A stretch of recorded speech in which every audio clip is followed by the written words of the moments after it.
You can take it away. All right. All right, everyone. I want to welcome you to the Palliative Care Friday Chalk Talks. I'm Dr. Maxwell Naines. I'm a uh, palliative medicine fellow here and doing a guest spot in hosting the show very kindly. And so the topic this week is going to be discussing a narrative-based framework for conversations about serious illness. And I'm doing it with the very guests who developed it. And so I want to start by welcoming Dr. Natalie Lenoka, who is an assistant professor in the Department of Pediatrics at Oregon Health and Science University. She also works in divisions of general pediatrics as well as pediatric palliative care. She is an editor for the Journal of Palliative Medicine on the books and media section, and her talents extend to writing fiction as well. And she can be found chasing after her toddler Eleanor from time to time if you're looking for her. We're also joined by Dr. Tyler Tate, who is an associate professor of pediatrics at Stanford University School of Medicine, where he holds positions as pediatrician, palliative care physician, writer, and ethicist. He, in 2024, received a Hastings Center Cunniff Dixon Early Career Physician Award, in addition to being named a Greenwald Foundation Faculty Scholar. And also, interestingly enough, Dr. Tate enjoyed a stint as a professional ballet dancer prior to college, and his two favorite ballets are Serenade by George Balanchine and In the Upper Room by Twyla Tharp. I want to welcome you both to the Friday Chalk Talks.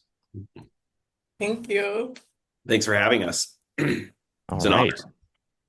So the format for today's show is going to just be a basic question and answer style presentation, sort of back and forth, because I wanted to get to know a little bit more about using the narrative-based framework for conversations about serious illness, and also kind of what distinguishes that framework from a lot of the familiar frameworks we're sort of taught, or at least in my case as a fellow, still being taught.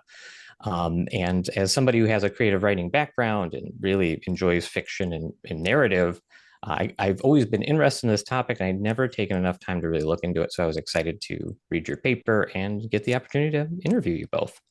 So I wanted to jump into a couple of questions and kind of go through it. So your work in this paper, as I best understood it, basically sought to create a framework for having serious illness conversations using a narrative-based approach. And I wondered if you guys could give us an overview of what that looks or sounds like, starting with Natalie.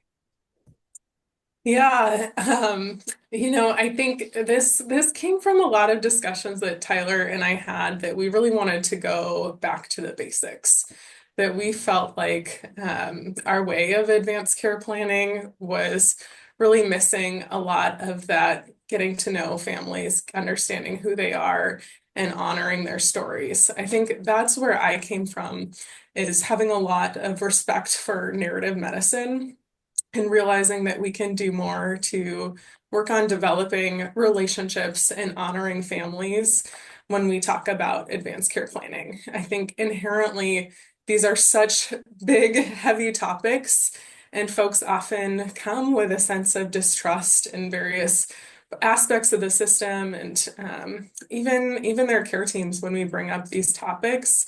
And so to be able to establish a trusting relationship felt really important.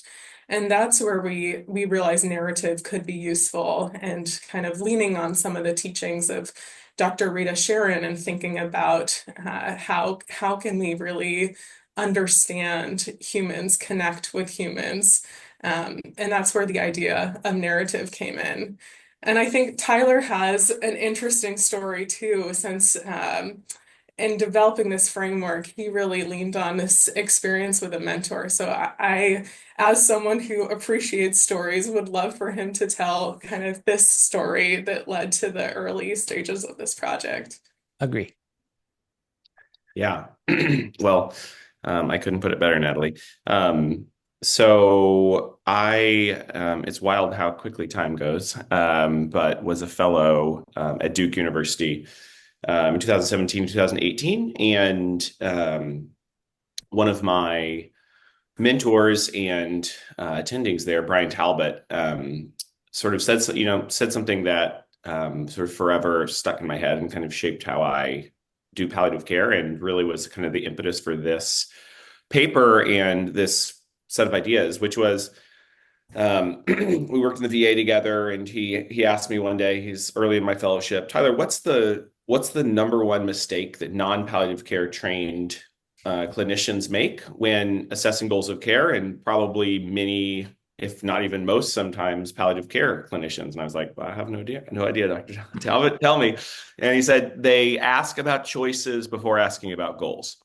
And he said, how many times when palliative care is consulted, it's to quote unquote get the DNR.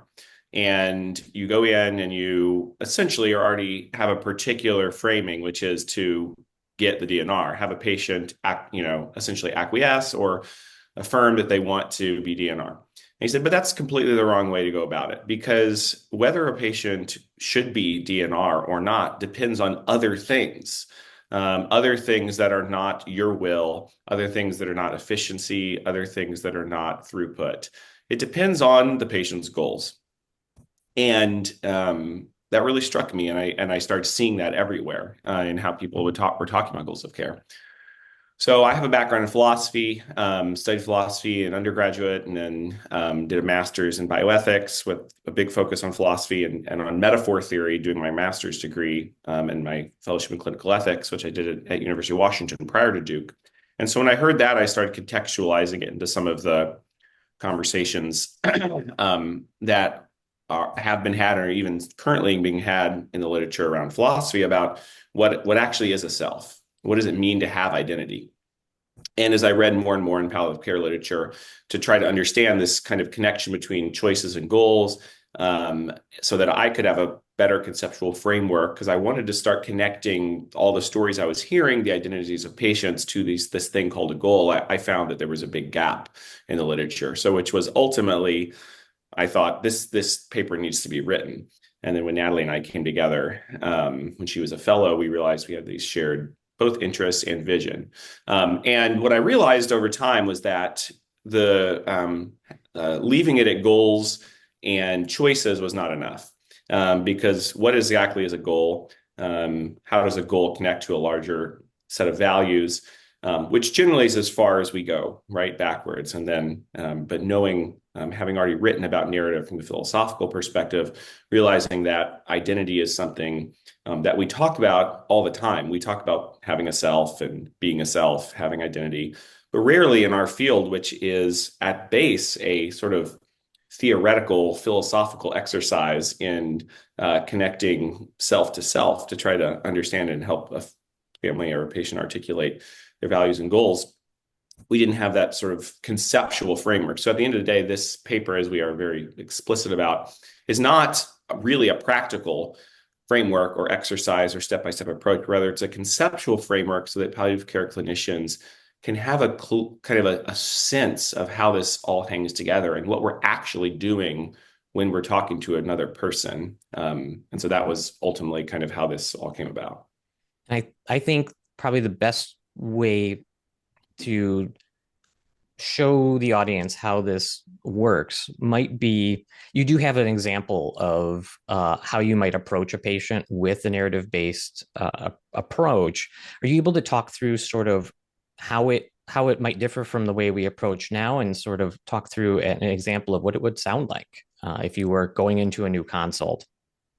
Yeah, I can speak to that a little bit. And in our paper, we use this example of Dan, who is kind of a combination of patients we've seen in the past, and someone who was really approached initially to make a decision on whether to pursue a second bone marrow transplant after relapse of disease.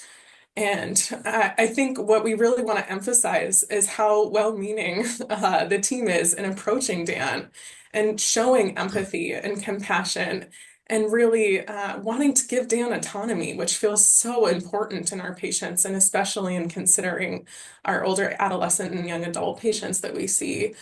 And still leaving Dan with this decision made him feel alone and made him feel like he was shouldering the burden of decision making by himself, when really our goal in palliative care is that shared decision.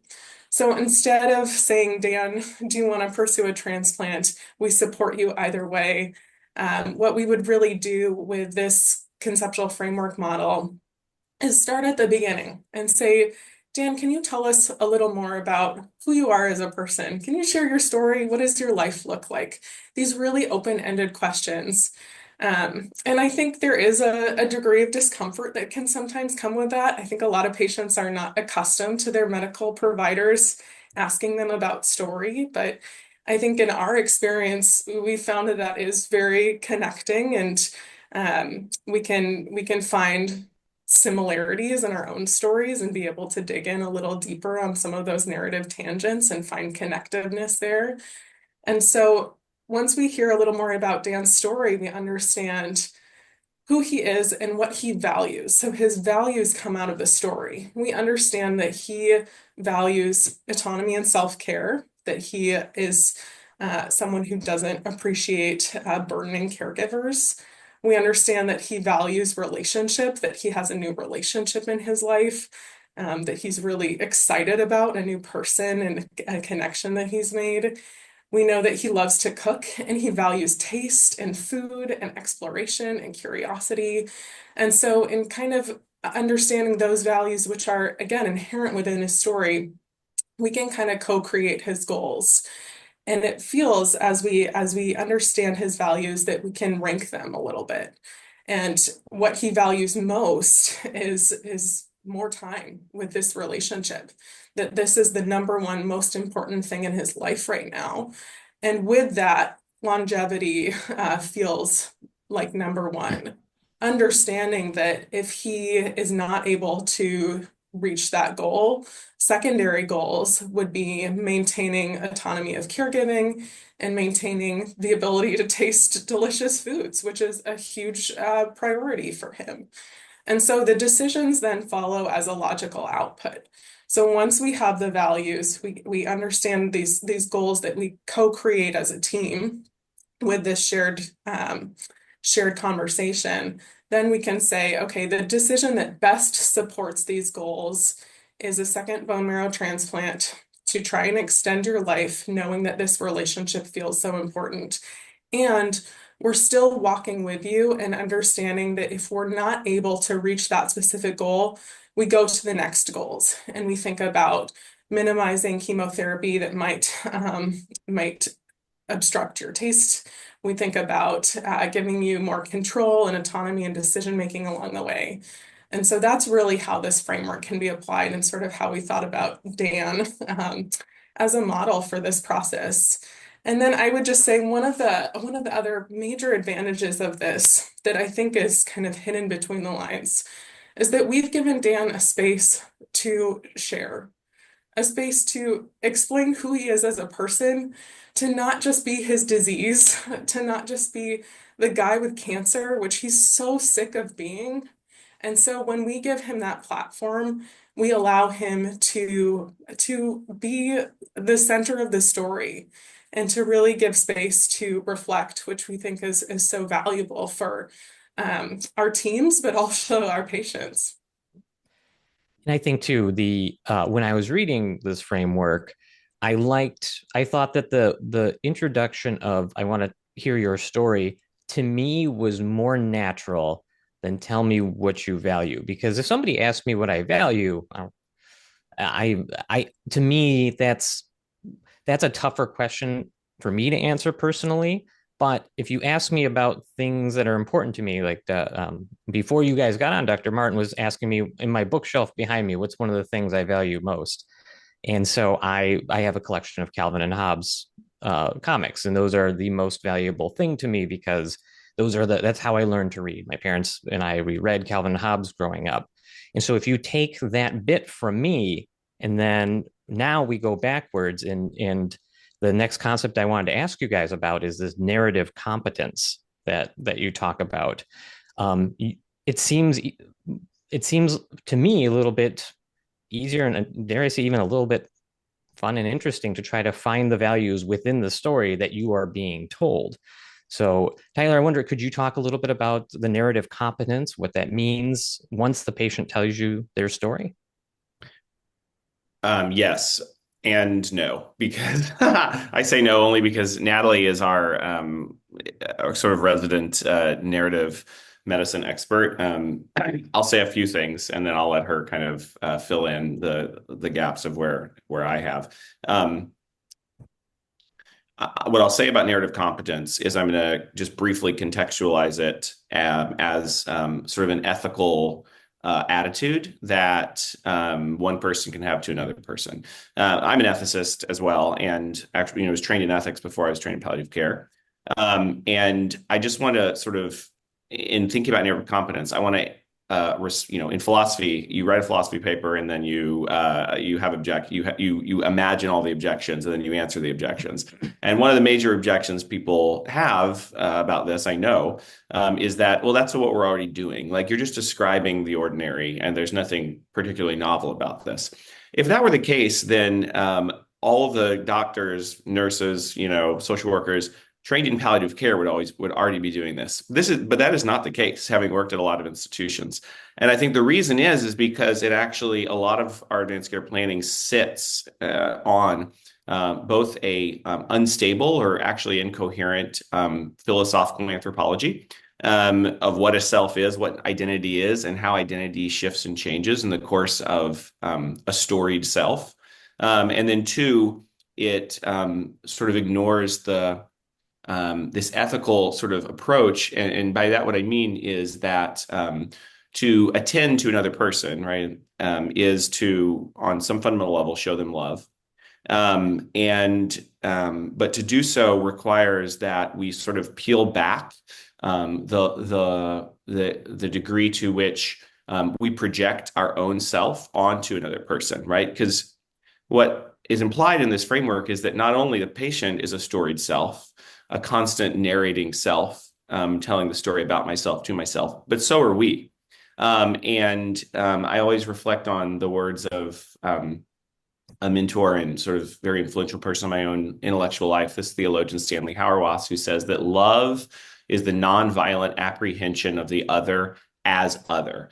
And so entailed in that is this sense that we have to sort of hold back our own vision of what the other person is and who they are, and let them speak, and let the self speak, let the story speak. And so implied in that is, one, a kind of ethical action, an actual ethical attitude, a kind of restraint, which ultimately helps foster autonomy, which we believe is a concrete human good. To do that, and this is to then connect it to narrative competence, is to understand the other person as a kind of storytelling self, knowing that, and then by that we mean that stories have particular types of plots, as we described in this story. And I think for my team at Stanford, this has been the most productive insight for the team, is actually recognizing, as we say, that values sit at the joints of a narrative. They're kind of the points, pivots in the stream of narrative consciousness. And by recognizing those, you can see and describe, oh, you're sort of in this kind of like afflicted by God sort of narrative, or this dark comedy narrative, or this testing narrative. And it can actually help us help them. And what it does not do is then abandon the patient to their own sort of choice, the sheer choice, but rather we see ourselves as sort of co-producers in that sort of framework, which we call the AICP framework, right?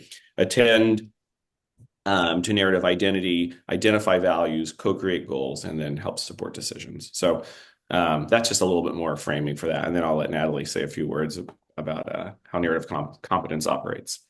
I just have to say, I love working with Tyler Tate, because we come from these kind of different backgrounds. I'm a little more arts and humanities, and he has this amazing ethics and philosophy background.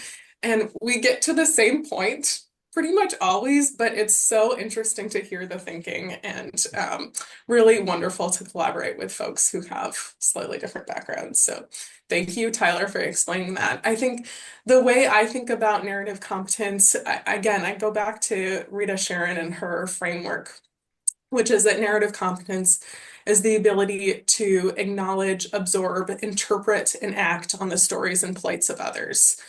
And so acknowledging story, acknowledging narrative is really just what Tyler said, knowing that identity is contained within the narrative self, that we make sense of the world as humans through stories and storytelling. And we have for as long as humanity has been around. Mhm. The ability to absorb is some of that environmental piece, setting up a space that is conducive to listening, and then also the ability to generously listen, to humbly ask questions, to have some curiosity regarding story, and then to really pay attention to what is said verbally and then what is not said. So things that are left out of the story, or even tone, silences, these nonverbal storytelling attributes. Interpretation is also really important and something that I think we can teach better. We can teach our medical trainees better, and that is understanding story structure. This is what I probably love the most, is I think we can learn how to interpret stories by reading more, by listening more, by going to books and even fiction to understand, like Tyler said, plot and genre and how stories unfold, and so that we can better predict how our patients will share things and then to understand their stories better. And then the last piece is that action. So how do we take in that story and then utilize it? And I think that's where our framework really comes in, that we can use it for decision making for that purposeful goal. And then also to honor our patients, like we've discussed before. I think you definitely touched on one thing that's near and dear to me. I had a professor once tell me that if you want to learn to be more empathetic without realizing it, read more fiction, because that is probably one of the best conscious or subconscious ways of learning how to think through the eyes of others. And so I think I echo what you say. So in the case of, you sit down, you have a patient approach by getting the story from them. Tell me a story about yourself. Or I've even found with families this works. If a family has to be a substitute decision maker, give me a story about your loved one that is like your favorite story. Usually that will be able to tell you a lot of those things. And so when do you guys have any, with obviously no specifics, like maybe a really good success story generally to kind of highlight where this has been exceptionally well working? Um, I don't know if you had something you wanted to mention, Natalie. I can state. Yeah, I think, several stories come to mind when I think about this, but I think about coming in to various cases where you get a sign out and maybe there's elements of bias that come in already. This is a challenging person to talk with. They're really closed off. They're highly anxious and not already coming in with that sense of, okay, I'm about to knock on this door and I'm already pausing and questioning. And instead of having those biases, I really try and come in with that humble curiosity of just tell me about yourself, and who you are. And I find that even people who may have been more closed off, when you can find those elements of connection, that is so valuable. And I think about Max, when you're sharing about your Calvin and Hobbes, and how many times I've gone into a patient room and been like, I can talk till I'm, blue in the face about goals, but if I find the one thing in the room that you're excited about, that's where the connection is. And so I love to be able to if especially if we're struggling, say, can you tell me about that manga book in the background? Or I am also familiar with this author. I love this piece. Can you tell me more about how you've connected with that book? Your hat, your sports team, if we can find these things. And then I find that story unfolds from that. And we may need a little more prompting questions depending on the patient. I work with a lot of adolescents, and there's a lot of prompting that sometimes has to happen when we're when we're understanding their values and their story. But I think if we're intentionally doing that, if we're curious and humble in our approach, I do find that we can get the values more clearly and then can co-create goals. And our expertise in palliative care, that's really where we come in, is that the co-creating goals requires some of that knowledge of advanced care planning and what is medically available in the scheme of things. Tyler, I don't know if you have anything to add to that. No, I think that's, well, I'll say, the kind of we've talked about, Natalie and I've talked about this a lot, but when I'm teaching fellows, the kind of metaphor that I have sort of kind of stumbled upon about how this works, then I'll mention a quick case that I recently had where I utilized this, is that you sit down, you have an hour, let's say it's your first consult, you sit down with a family or a patient, and what it's sort of like is you dump together a giant jigsaw puzzle box out, and it's on the table between you, the two of you. And you have an hour, let's say, if you want to try to keep our that first consult to an hour, to put together the jigsaw puzzle, and you're doing it together. It's a joint product. This is the co-creation. And all the little pieces, you're finding, you're spinning them around, you're seeing where the orange matches up to the orange, the outline matches up to the outline, starting with the corners and then working your way in. Ideally, you get to sort of the last few pieces. And what you realize is you've created this picture in front of you that is the picture of this patient's life. It's sort of it's the narrative, it's the values, it's the goals, and what you're left with ideally is the choices, DNR, yes or no. And what you realize ideally, again, is that it actually isn't a sheer choice, because there's a puzzle piece that fits within the narrative, which then out of that comes the values, the goals, and then the choices. And so there's actually a logic and a structure to what choice you make, but you can't get there unless you do this other work, right? And the nice thing about this sort of analogy is that there's a boundary, right? You cannot just shove a choice in anywhere. And I think about the boundaries as the medical facts and the ethical norms.